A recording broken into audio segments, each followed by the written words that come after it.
শরণার্থীদের চাপের কারণে একটি দেশকে জঙ্গিবাদের তকমা দিয়ে দেওয়া, সেটি কি আপনি সমর্থন করেন কিনা?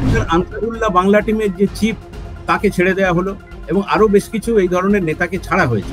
জঙ্গিরা ছাড়া পেলে অসুবিধা কি? আমরা 2001 থেকে 2006 পর্যন্ত দেখেছি যে বাংলাদেশের জঙ্গিদের মুক্তাঞ্চল হলে কি অবস্থা হতে পারে, সেটা সেই সময়ে সবাই কিন্তু টার্গেট করেছে ভারতকে।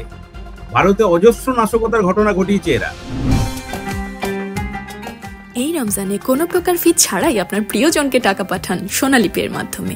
টাকা যাবে দেশে সোনালী পের সাথে।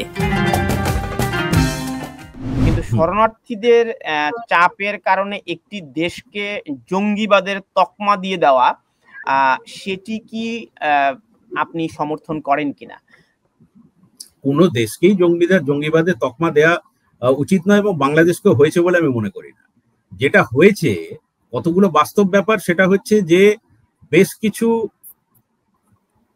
হাজারের মতো মানে চিহ্নিত জঙ্গি তাদের জেল ভেঙে মুক্তি ছেড়ে দেওয়া হয়েছে। এটা তো হয়েছে, এটা সরকারই বলছে যে এটা হয়েছে।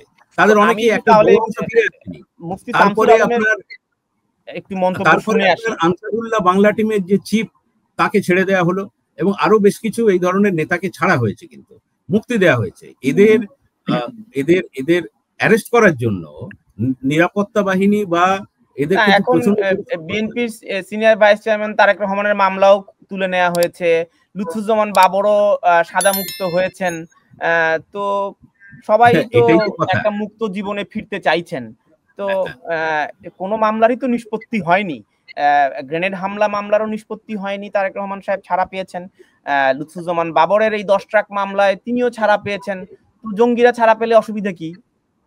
এটাই তো কথা, জঙ্গিরা ছাড়া পেলে অসুবিধা। আচ্ছা, আমি একটু তাহলে জঙ্গিরা ছাড়া পেলে অসুবিধাটা হচ্ছে, আমি বলি একটু, জঙ্গিরা ছাড়া পেলে অসুবিধাটা হচ্ছে আমরা 2001 থেকে 2006 পর্যন্ত দেখেছি যে বাংলাদেশের জঙ্গিদের মুক্তাঞ্চল হলে কি অবস্থা হতে পারে, সেটা সেই সময়ে সবাই কিন্তু টার্গেট করেছে ভারতকে।